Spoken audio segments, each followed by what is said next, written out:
Hello everyone, it's me again, Burntam, DIY TV, panibagong araw at panibagong vlog na naman mga ka-DIY. Sa araw na to, nandito tayo ulit sa TRY 200cc natin at meron ulit tayong gagawin. Magtutuno tayo ng karburador natin. Panibagong tuno dahil mayroon tayong nilagay kay 30. Pero bago natin tuloy ang video, nais muna nating i-shoutout ang videographer natin, Anos Vlog. Ayan, pag-subscribe sa YouTube channel at follow niyo yung Facebook page niya. Sa lahat ng mga tropa natin dyan na naka-KRY Nation, shoutout natin sa Facebook page natin dyan sa may Mindanao, KRY, KRC, KR. Ayan, tara, sana natin. Ayan, tara, huwag kayo maglilipat ng channel dahil importante ito para sa mga may problema sa carb tuning nila. Tara. So ito mga ka-DIY, naglagay tayo ng ganito stock velocity dito sa carburetor natin. Ayan, medyo may backfire po tayong mga ka-DIY, kaya babaguhin natin ulit yung tono kasi hindi na po tayo naka air filter box. Hindi na po dito nanggagaling yung filter niya, naka open carb na po tayo. So medyo may palya, i-30 natin. So ang gagawin natin, itutuno natin to. So para matuno natin to mga ka-DIY, tanggalin lang natin to, gamit tayo ng wrench na size 10. Tatanggalin natin yung itong magkabilaan na nut kasi yung bolt nya na dito na nakadikit. Tapos luwagan, tanggalin din natin yung para sa niya mga ka-DIY, ito cable nya, yung bracket dito para matanggal natin. Hindi na kailangang tanggalin to kasi dito na nakalagay yung choke. Ito nasa taas, pakita mo. Ito ka DIY oh.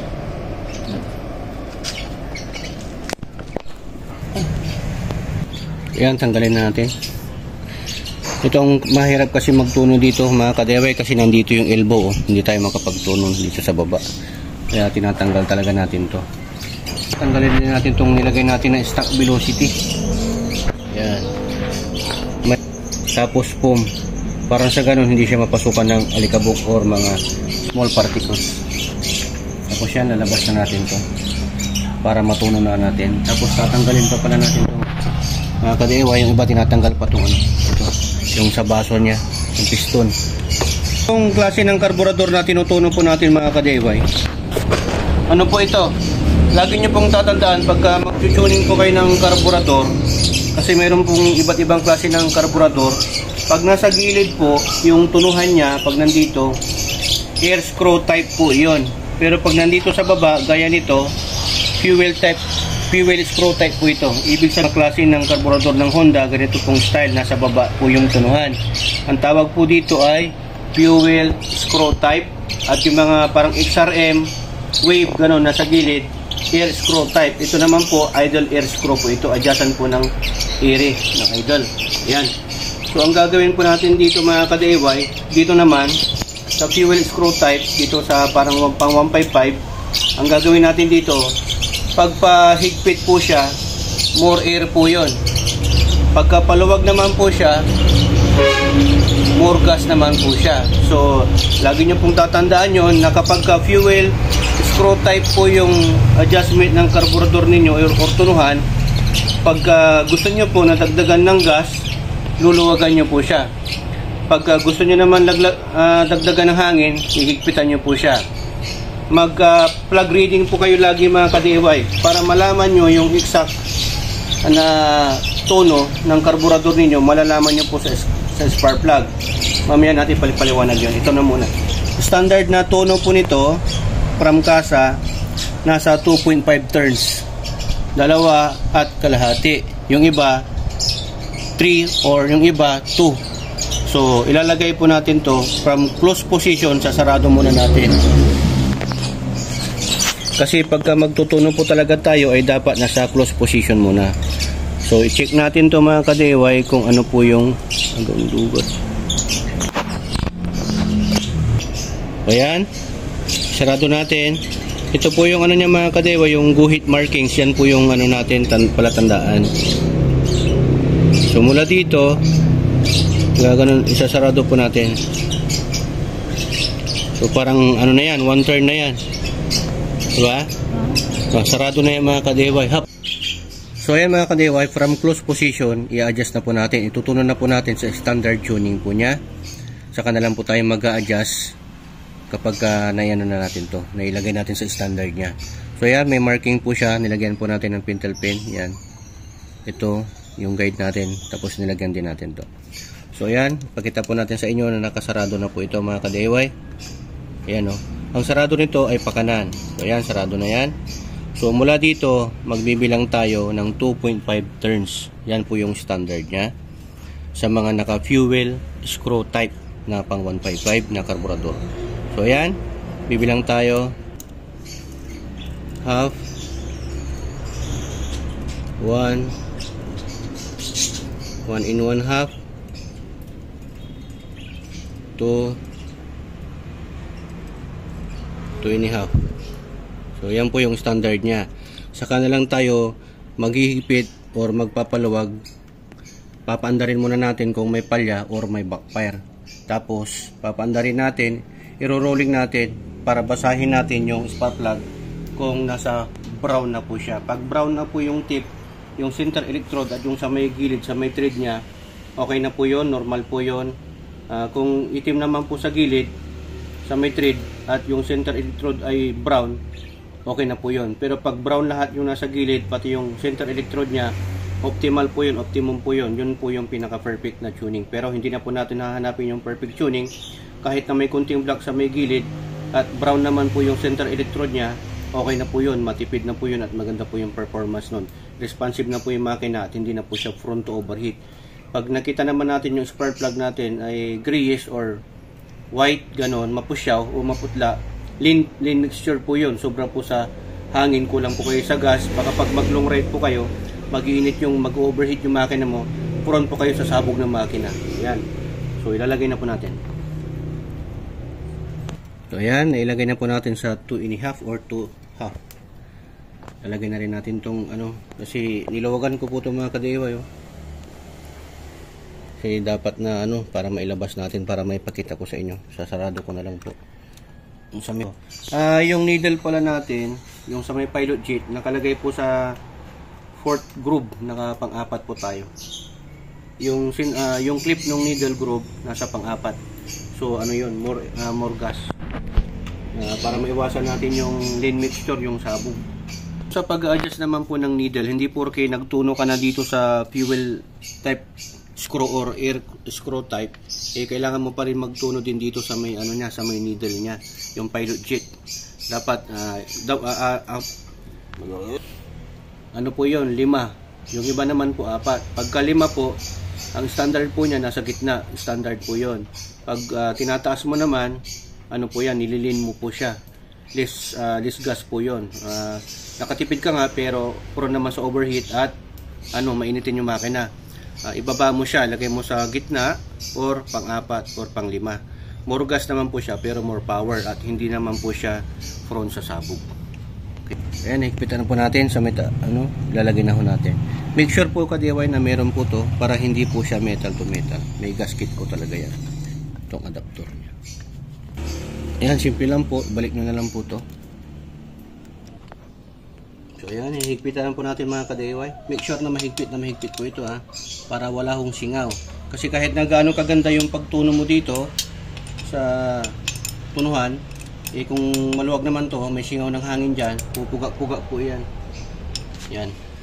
So ito po yung ano natin mga ka-DIY. Nakikita nyo yung mga karburador dito, for demonstration lang po ito o reference.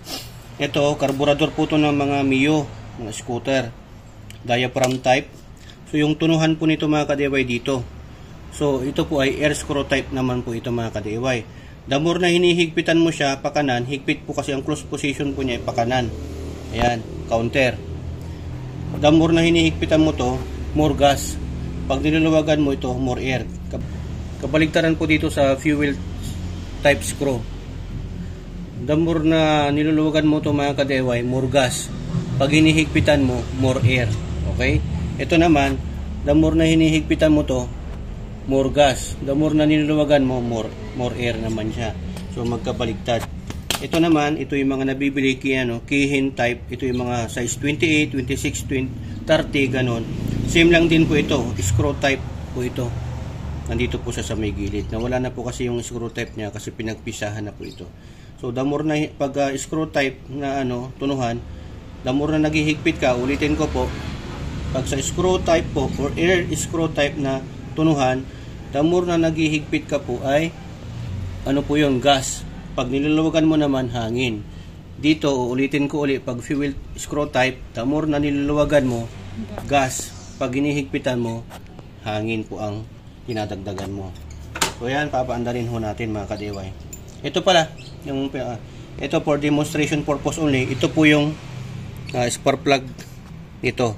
D8TC, ito. Ito yung old na spark plug niya. Ayan, black po dito sa may gilid, sa may thread, at brown po dito sa may tip or center electrode. So yan, okay na po yan, normal na po yan mga ka-DIY. Nilinisan ko na rin kasi ito. Okay? So, pagka maputi dito masyado o gray, lane mixture po yun. I-check po natin to. Kasi medyo nag-lane po ito kasi nag-open carb po tayo. Pagka open carb po kasi maraming hangin na pumapasok po dyan. Hindi po siya balance. Ito, size 17 po ito. 18, ganun. Hila, po to, brand from Germany. Yan o. Hila brand from Germany. Yan po yung code niya. So, ayan. Black po yung sa may thread, sa may gilid. Tapos medyo may brown naman po doon sa may center electrode niya. Pero kulang pa rin, maputi pa rin. So, lane mixture po ito kasi naka-open carb po tayo. Kaya, ang ginawa ko po ay binalik ko po sa standard na settings ng carb tuning niya. Tapos, adjustan na lang natin para mag-brown po yung gitna. Okay? So, ayan, pinakita ko po sa inyo. Inuulit ko mga ka-DIY, sa pagtutuno ng karburador, wala pong tamang pihit talaga dyan. Dapat hahanapin mo talaga yung gusto ng makina. Ngayon, kahit nagtuno ka dito, tutuno mo pa rin yung sa may needle niya, sa may pilot sheet. Tapos, pag okay na yan, wala nang puga, wala nang backfire. Para ma-complete mo yung proper tuning ng carburetor mo, mag-flag reading ka. Napaka-importante po ang mag-flag reading kasi dito mo makikita kung lane mixture or rich mixture yung pinagtuno mo sa carb. Dito lalabas yung katotohanan kung tama. Ingat po kayo sa lane mixture. Pagka puti masyado yung spark plug, bubutasin po niya yung piston mo kasi maraming hangin, kukunti yung gas. Okay? Masyado magiinit yung makina. Kawawa yung block ng mga ka-DIY. So, ayan. Lagay na natin. Disclaim ko lang din po pala, pag nagtutuno kayo, nagbubukas kayo ng spark plug, pag nagtatanggal kayo, ibig ko sabihin, wag yung mainit na mainit yung makina kasi baka malustrid. Okay? Baka mamaya kasalanan ko pa ha. So, parang tornilyo lang po ha. Yan, so, try natin pandarin.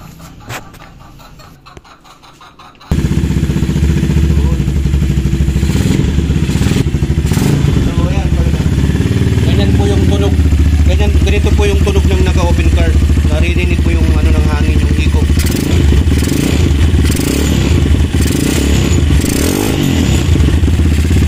Yan, tingnan natin yung backfire na sinasabi ko.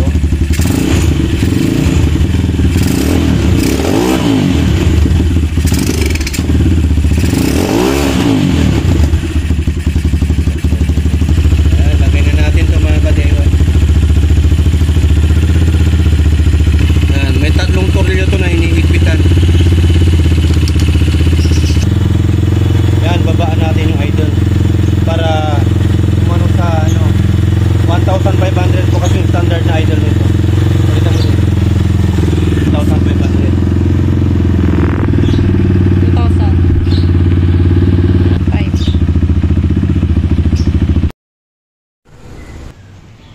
So ayan mga ka-DIY, ititesting natin yung tinuno natin na karburador nitong KRY 200cc natin.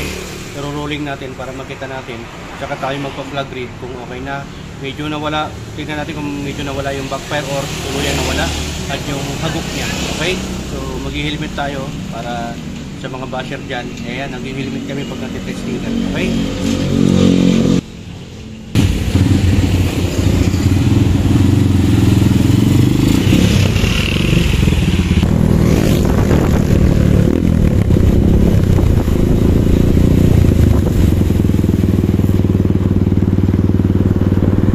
Dito tayo nagtutuno mga ka-DIY para safe environment po tayo. Ito kasi yung ginagawang bypass road dito sa amin sa may Buliling, San Carlos City, Pangasinan. Yan, check natin primero.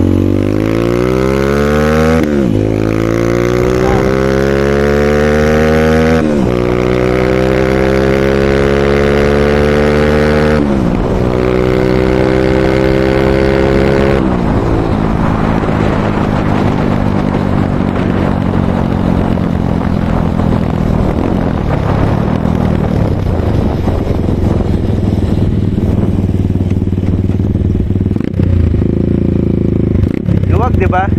Dito tayo nagtutuno mga ka-DIY. Walang sasakyan para safe. Napansin nyo naman, walang hagok.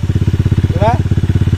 Wala siyang hagok. Ibig sabihin, wala ho siyang hesitation pagka tayo, nag-accelerate tayo. Hindi po siya restricted, kumbaga okay po yung niya, primera, segunda hanggang quinta, okay po yan. Ang inaano lang natin dito, may kunting backfire pa siya. Dadagdagan pa natin siya ng kunting gas kasi sobra yung hangin pa. Pero kunti na lang. Dati kasi yung backfire nito malakas. Parang ganito, re-revolution ko mga ka-DIY, tapos maririnig nyo. Diba? May backfire na kunti. Yun ang tatanggalin natin. So ang gagawin natin dito, tutuno natin mula sa 2.5 magdadagdag tayo. Gagawin natin either kunti na lang bago mag 3 o 2.5 bago siya mag 3 turns, kunting-kunti lang, increment lang, dahan-dahan lang. Okay? Hindi pwede yung bibiglain natin hanggang mawala yung backfire or totally or mabawasan. Mas maganda kasi napansin ko siya mula mag primera, magsisigunda ka, tercera, tapos bibitawan mo, mag-accelerate ka, magbabackfire siya, pero pag sa kwarta quinta medyo wala na. Okay, so yan, try ko ulit. Kunti na lang, diba? So yan, dadagdagan natin ng gas. Yun. So yan, plug read natin kasi na natin, nakailang rolling na tayo, nakailang testing na tayo. Hindi na namin ipakita sa inyo kasi busy kami dito. So yan, ipa-plug read. Plug reading. O flag reading na. Bubulol tayo mga ka-DIY. Walang pambili ng postisyo. Yan. Medyo mainit-init pa ito mga ka-DIY. Yan, malapit na. So ayan. Mga ka-DIY, ito po yung spark plug natin. Medyo nagbabrown na rin po siya. Tapos may black dito sa may gilid. Konti na lang na-adjust to. Nasa na tayo 3 full turns na po tayo. So gawin natin 3.5 kasi naka-open carb tayo. Natin, babalansihin natin. Pero natin ulit yung spark plug at check natin ulit kung may backfire.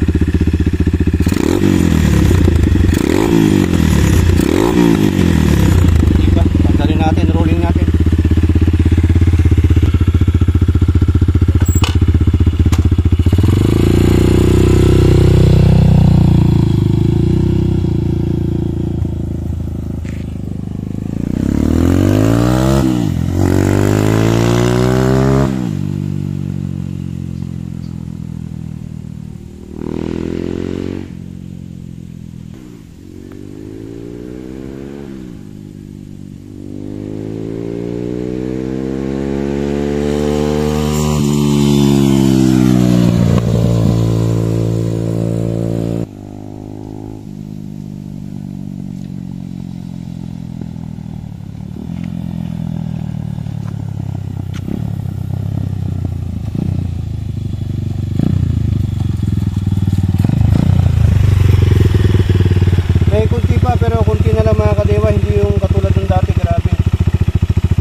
1,500. Dapat po ganyan, 1,500. Yan po yung standard idle nya. Pero dapat pag mainit ang panahon, lagi ko pong ina-advise, stream ko lang po, pagka magtutunog po kayo ng karburador, dapat mainit po ang panahon at mainit po yung makina, para ho hindi pa bago-bago yung ano nya, idle nya. Kasi pagka malamig ang panahon, masyadong mataas yan, kumbaga mag-chuchok siya. Dapat ganito talaga, high noon. Yan o, okay na.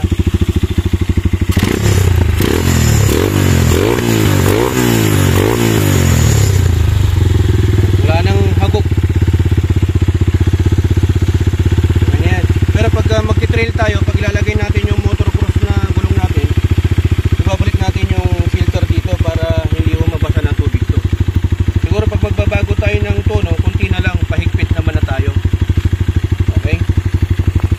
So, ganun lang po mga ka-DIY, pagka magtutuno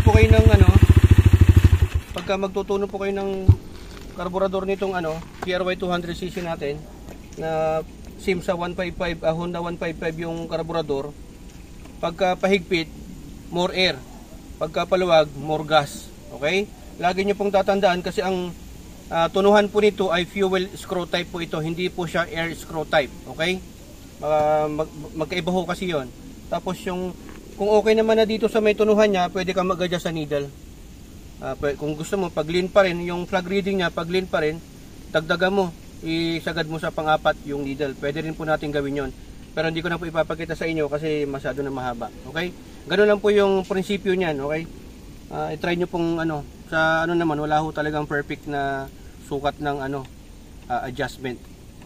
Pero ang standard, sundan nyo yung standard, doon na lang po kayo magdagdag at magbawas. Okay? Basta lagi nyo pong tatandaan kung fuel screw type at kung air screw type yung karburador niyo para alam nyo kung saan po kayo magsisimula na magtutuno. Ayan, ingat po kayo lagi sa pagtutuno pag DIY mga ka-DIY dahil po yan, dalawa lang po ang meaning dito sa HPT, do it yourself at destroy it yourself. Dito sa HPT, natuto ka na, nakatipid ka pa dahil sa HPT, sharing is caring. So ayan, pasensya na po sa mga tao dito, medyo nababalahaw natin, medyo maingay po tayo pagka nagtutuno kasi naka open pipe po tayo mga ka-DIY. Pero ibabalik ko rin po yung yung stock pipe nito para hindi po tayo masyadong naiingayan.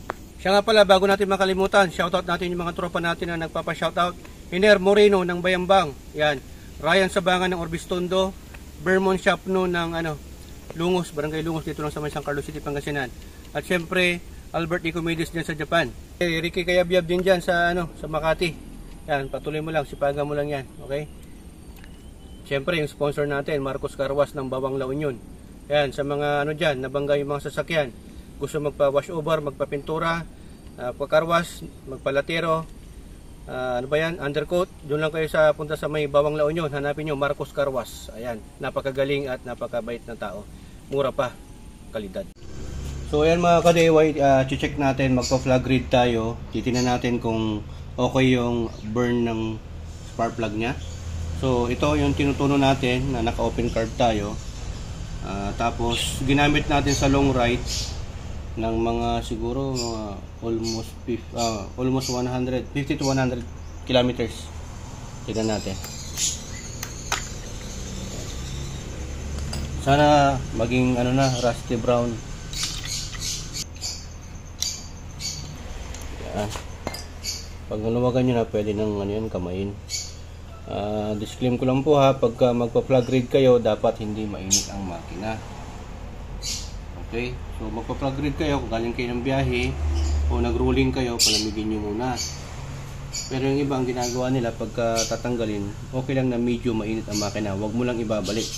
Kasi pag magbabalik ka, maghihigpit ka, lumalambot po kasi ang mga metal pagka mainit ang makina. So ayan mga ka-DIY, yung kinalabasan natin, plug reading natin. So kung mapapansin nyo dito sa gilid, naka dual tip po kasi tayo o dual core. Yan, brown na ho siya dito. Tapos yung gitna, center electrode na tinatawag, brown na rin. So dito sa may thread nya, medyo may black pa siya. Pero ito, normal na po ito. Hindi na po puti or gray. Yan o. Kasi pagka puti dito, mapusya o maputla, lean mixture po yan. So ito po ay normal na po yan. Pero yung optimal na plug reading, dapat po ito brown hanggang dito sa may gilid, sa may thread. Dapat brown din yan or rusty brown, yung mga parang kulay kalawang, parang ganito. Yan o. Ito okay naman na. Yan o. Diba? So ano to, standard po ito. Hindi kasi mahirap kasi natin kunin yung optimal na tono ng carburetor natin. Dapat kasi brown talaga to, dapat dito lahat at kalawang din ito. Yan, so okay naman. Kita ba? Na brown na. Dati yan puti yan eh.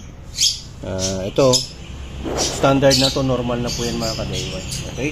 Pero pagka tutuno ko pa to para mapakita ko sa inyo na hanggang dito dapat magba-brown yan. Mahirap nga lang kunin yon kasi ang experimental po talaga ang carb tuning. Maraming salamat. Sana may natutunan kayo sa video na to, sa vlog content natin kung paano uli magtuno ng naka-open carb. Ayan, may mga videos na tayo kung paano po magtuno, pero naka-ano naman po yun, naka-airbox po tayo, naka-filtered po tayo na stock, okay? So ayan, kung nagustuhan mo itong video na to, like at follow mo yung Facebook page natin at subscribe mo na rin yung YouTube channel natin. Maraming salamat. To God be the glory and burn time. Signing off.